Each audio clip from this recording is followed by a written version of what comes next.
ओम शांति। आज 31 अक्टूबर 2023 के साकार मधुर महावाक्य हैं। मीठे बच्चे, तुम अभी पुजारी से पूज्य, बेगर से प्रिंस बन रहे हो, इसलिए तुम्हें खुशी में खग्गियाँ मारनी है, कभी भी रोना नहीं है। प्रश्न है आज की मुरली का कि अविनाशी ज्ञान रत्नों की वर्षा से भारत को साहूकार बनाने के लिए बाप तुम्हें किस बात में आप समान बनाते हैं।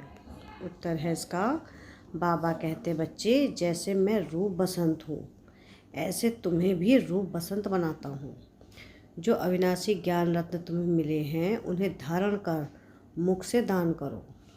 इसी महादान से भारत साहूकार बनेगा। जैसे तुम बच्चे बाप से वर्षा ले रहे हो ऐसे औरों को भी दो। तुम्हारा फर्ज है सबको रास्ता बताना, सुखदाई बनाना। गीत है आज की मुरली का, इंसाफ की डगर पर बच्चों दिखाओ चलकर। ओम शांति। यह गीत कांग्रेस से भी लगता है और तुम बच्चों से भी लगता है, क्योंकि उन्होंने भी तो सहन करके अंग्रेज़ों से भारत को छुड़ाया। तो यह गीत उनकी खुशी में है। खुशियाँ तो मनाते रहते हैं, बल्कि कितना भी किया परंतु पुरानी दुनिया तो नहीं बदली ना। दुनिया तो वही पुरानी है। तुम बच्चे जानते हो श्रीमत पर हम इस दुनिया को बदल रहे हैं। वह श्रीमत नहीं कहेंगे, श्रीमत है ही एक भगवान की।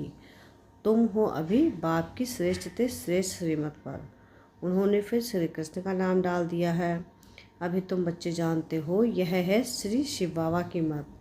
कृष्ण को बाबा कहना शोभता नहीं, श्री शिव बाबा की मत है। श्री कृष्ण बाबा की मत तो नहीं कहेंगे। तुम इस भारत को फिर से पवित्र बना रहे हो। भारत खंड ही मुख्य है, क्योंकि यह बेहद के बाप का बर्थ प्लेस है।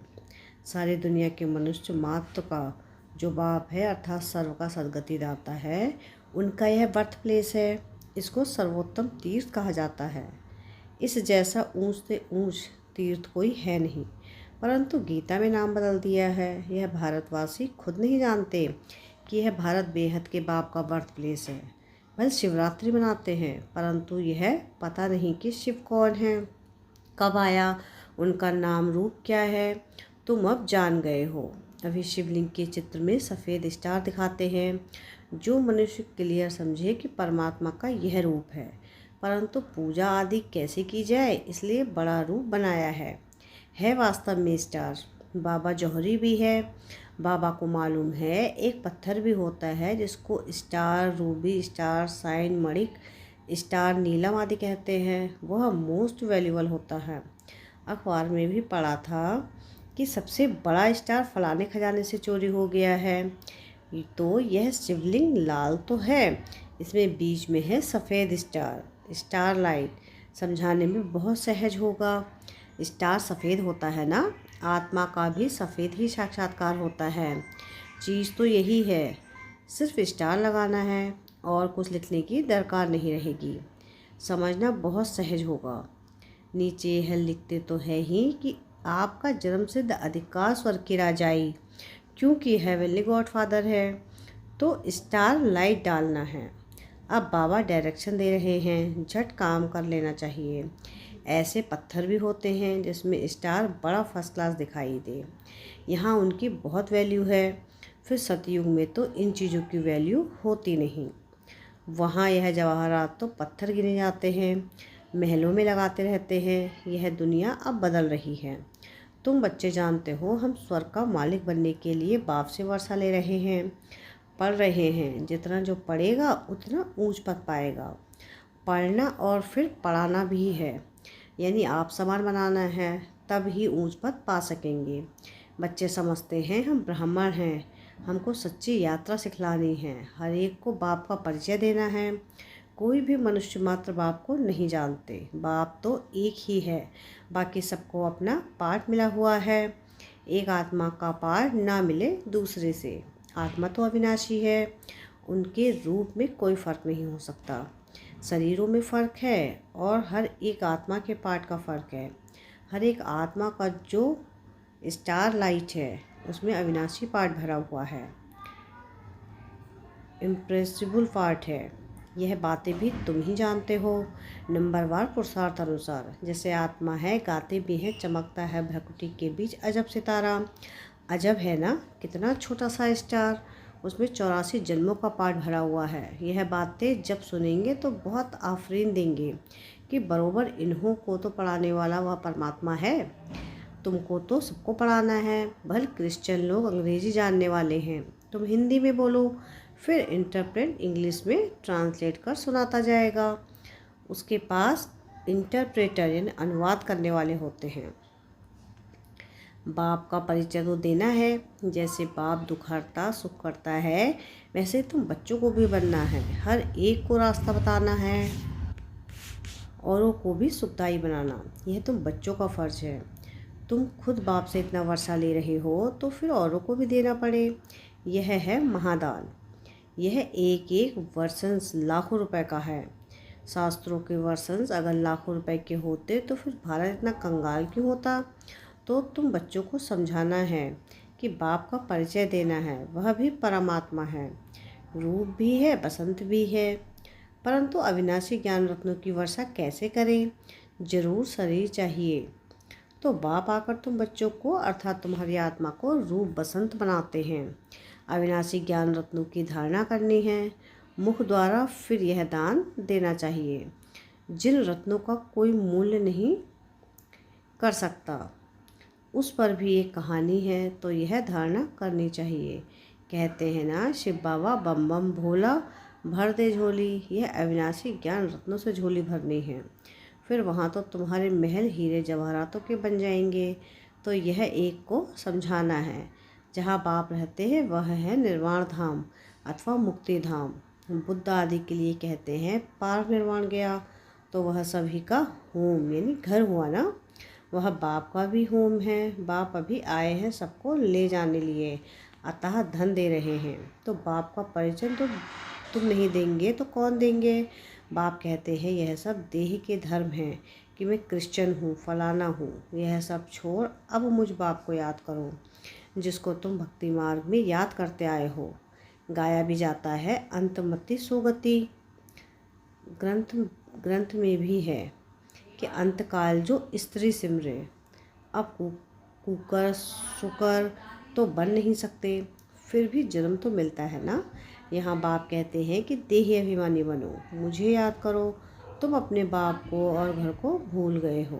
अब नाटक पूरा होता है, फिर रिपीट होना है।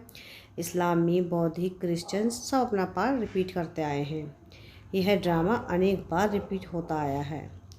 उनका कोई आदि अंत नहीं। ड्रामा का आदि अंत तो है, फिर रिपीट होता रहता है ऑटोमेटिकली।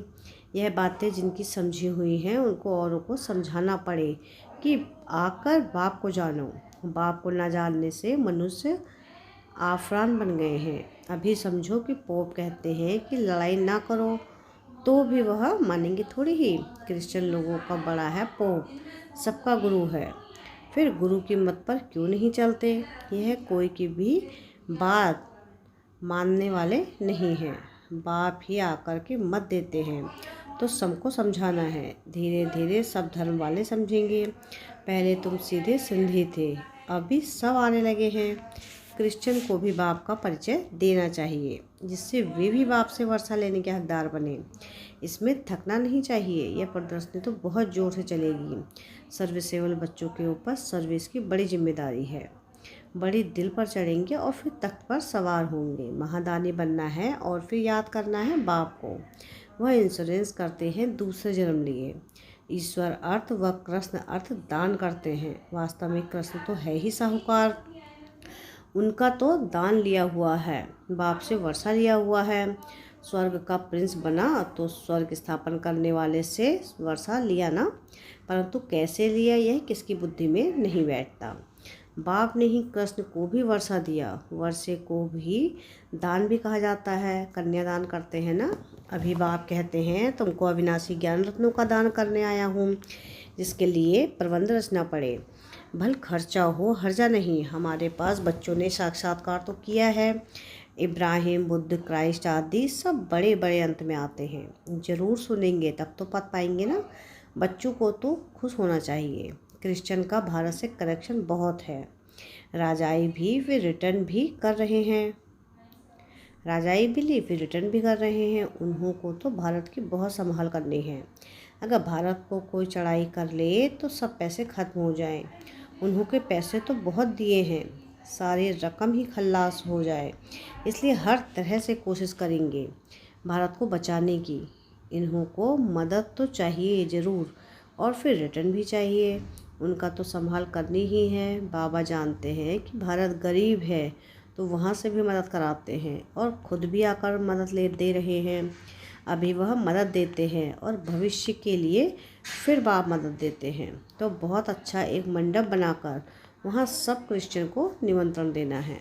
कितने अच्छे अच्छे चित्र हैं, इसमें सारी नॉलेज है। दिन प्रतिदिन बुद्धि का ताला खुलता जाएगा। तुम जानते हो कि छोटी आत्मा में कितना भारी पाठ भरा हुआ है। साइंसदान भी इस बात पर बड़ा बंडर खाएंगे। साइंसदान भी समझते हैं कि कोई हमको प्रेरता है।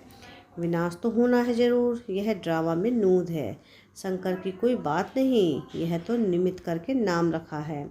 नेचुरल कैलेमिटीज़ भी होनी है। यह बातें सुनने से वह बड़े खुश होंगे, तुमको बहुत थैंक्स देंगे। बहुत फॉरेनर्स आएंगे, घर बैठे आते तो ज़रूर दान देना है। अपने लिए तो इस समय सब आफरन यानी कंगाल हैं। सारी दुनिया छोरे और छोरियां हैं, क्योंकि फादर मदर का ही परिचय चाहिए ना। परिचय नहीं है तो तुम विश्व के मालिक बनते हो। तो बच्चों को सर्विस का भी नशा होना चाहिए। तार भी देंगे कि आकर समझो, बाप आए हुए हैं सब आत्माओं को ले जाने। आत्मा खुश होती है। बरोबरम नाटक पूरा हुआ। अब बाबा आए हैं ले जाने, फिर हम सुखधाम में आएंगे। आधा कल पुजारी बन बाप को याद किया है, अब फिर पूज्य बनना है। तो खुशी में खग्गियाँ मारनी चाहिए। खुशी ना होने से फिर रोते रहते हैं। जो रोते हैं सुख होते हैं। हाँ, ऐसे सुख देने वाले बाप की याद में प्रेम के आंसू आए तो हम माला के दाने हैं। बाप की श्रीमत से श्रेष्ठ बनेंगे। यह बाप भी कहते हैं कि कदम कदम पर शिव बाबा की मत पर चलना है। श्रीमत ही श्रेष्ठ है। बड़ी ऊंची पढ़ाई है। तीर्थों पर मनुष्य जाते हैं तो बहुत कठिनाइयाँ सामने आती हैं। आगे तो पैदल जाते थे, अभी गवर्नमेंट ने सहज कर दिया है। तो बाप समझाते हैं कदम कदम पर श्रीमत पर चलना है। सावधानी से चढ़े तो चाखे बैकुंठ रस, गिरे तो चकनाचूर। कदम कदम पर राय लेनी है। चिट्ठी लिखो शिव बाबा थ्रू ब्रह्मा अथवा ब्रह्मा कुमारी, तो शिव बाबा याद पड़ेगा। परंतु बहुत बच्चे लिखने में भूल जाते हैं। एक दिन सबकी बुद्धि का ताला जरूर खुलने का है। बच्चों को सर्विस का बहुत शौक चाहिए। सर्विस बहुत करनी है। यह भी ड्रामा में नूद है। खर्चा आप ही आएगा, अनायास ही सब कुछ होता जाएगा। बाप कहते हैं तुमको 3 पैर पृथ्वी का मिलना भी मुश्किल है, फिर भी तुमने कल पहले भारत को स्वर्ग बनाया ही है। अच्छा, समझाते तो बहुत है, धारणा भी है। धारणा भी हो, जास्ती भारी माल खाने से फिर हजम नहीं होता है। प्रदर्शनी में भल आते तो बहुत है, परंतु एक को भी ये निश्चय नहीं बैठता है कि इन्हों को पढ़ाने वाला अथवा राजयोग सिखलाने वाला बाप है। पहले पहले यह निश्चय बिठाना है। तुम समझा सकते हो। यह है प्रजापिता ब्रह्मा कुमार कुमारियाँ। रचयिता तो एक ही परमपिता परमात्मा है। बाप से ही वर्षा मिलना है। बाप का जब तक बच्चा ना बने तो वर्षा मिल ना सके। भक्तों को फल देने वाला है बाप। इतने सब ब्रह्मा कुमार कुमारियाँ हैं। प्रजापिता ब्रह्मा तो भी क्रिएटर कहते हैं। अभी रचना होती है नई दुनिया की। भगवान वाच है कि मैं तुमको राजयोग सिखाता हूँ। अच्छा, मीठे मीठे लकी सितारों प्रति ज्ञान सूर्य ज्ञान चंद्रमा का याद प्यार और गुड मॉर्निंग। रूहानी बाप की रूहानी बच्चों को नमस्ते। हम रूहानी बच्चों की रूहानी बाप दादा को याद प्यार गुड मॉर्निंग और नमस्ते। शुक्रिया प्यारे बाबा, शुक्रिया। धारणा के लिए मुख्य सार है। सार की पहली पॉइंट है कि बाप के दिल तख्त पर बैठने के लिए सर्विस की जवाबदारी लेनी है। महादानी जरूर बनना है। ज्ञान दान करने में कुछ खर्चा हो तो हर्जा नहीं। सेकंड पॉइंट है, ऊंची चढ़ाई है, इसलिए बहुत सावधानी से चलना है। कदम कदम पर श्रीमत लेते रहना है। वरदान है आज की मुरली का कि लगन की अग्नि में सब चिंताओं को समाप्त करने वाले निश्चय बुद्धि निश्चिंत भाव। जो बच्चे निश्चय बुद्धि है वह सभी बातों में निश्चिंत रहते हैं। चिंताएं सारी मिट गई। बाप ने चिंताओं की चिता से उठाकर दिल तक पर बिठा दिया। बाप से लगन लगी और लगन के आधार पर लगन की अग्नि में सब चिंताएं समाप्त हो गई, जैसे थी ही नहीं। ना तन की चिंता, ना मन में कोई व्यर्थ चिंता और ना धन की चिंता। क्या होगा, कैसे होगा, ज्ञान की शक्ति से सब जान गए, इसलिए सब चिंताओं से परे निश्चिंत जीवन हो गई। स्लोगन है आज की मुरली का कि ऐसे अचल अडोल बनो जो किसी भी प्रकार की समस्या रूपी बुद्धि पाँव को हिला ना सके। क्या स्लोगन है आज का कि ऐसे अचल अडोल बनो जो किसी भी प्रकार की समस्या बुद्धि रूपी पाँव को हिला ना सके। अच्छा, ओम शांति।